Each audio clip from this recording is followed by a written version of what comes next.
প্রতিদিন চা খেতে খেতে ভিডিও করি, তো ভাবলাম আজকে চা নিয়েই কিছু কথা বলি। আসসালামু আলাইকুম। মজার বিষয় কি জানেন, আমরা প্রতিদিন কয় কাপ চা খাই সেটা আজকে আপনারা ভাববেন। বাংলাদেশে প্রতিদিন 16 কোটি কাপ চা খাওয়া হয়।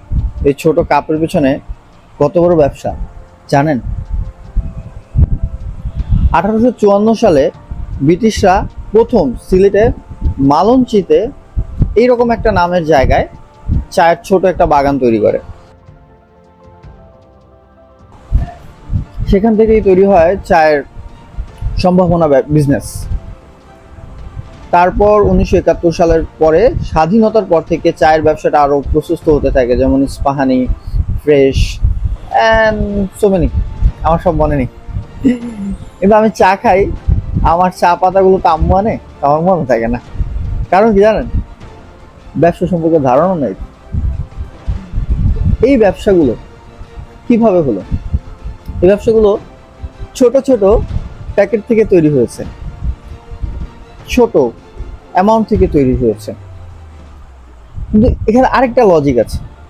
মজার বিষয় কি জানেন, চায়ের ব্যবসা প্রায় প্রতি মাসে 165 মিলিয়ন, যেখানে লাভ প্রায় 100 মিলিয়নের উপর। কিন্তু এখানে একটা টুইস্ট আছে। এখন যদি আমরা চায়ের চা পাতার ব্যবসায় নেমে যাই, করতে পারবো, আমি অস্বীকার করছি না। আমরা মানুষ, আমরা সবকিছু করতে পারবো। আল্লাহ আমাদের সৃষ্টিকর্তা আমাদের সেই শক্তি দিয়েছেন, একটু সময় লাগবে।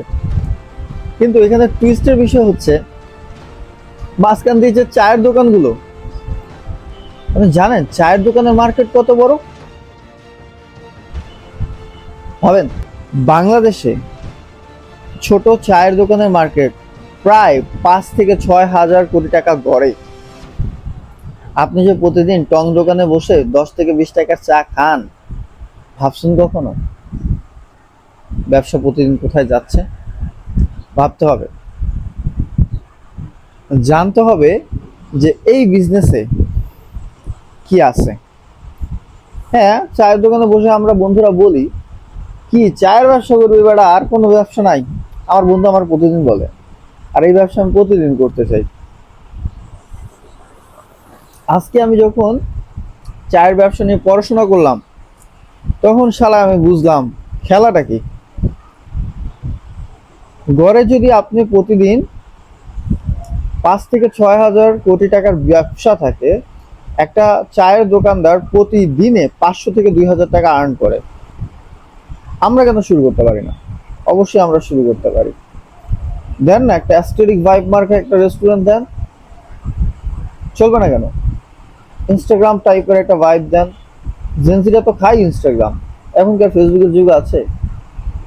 এখন নতুন যুগে আইসা যদি আমরা ব্যবসা এখনো না ধরতে পারি, তাহলে কবে ধরবো? বাসা তো ঠিক ইনস্টাগ্রাম মার্কা বানাইছি, কিন্তু ব্যবসা ইনস্টাগ্রাম মার্কা করতে পারতেছি না। This is our loss. Profit চিন্তা করতে হবে। তো নেক্সটে যখন চা খাবেন, খাওয়ার সাথে সাথে ভাববেন একটা ব্যবসা কিন্তু আছে। ধরবেন কবে সেটার জন্য ফলো করেন আমাকে।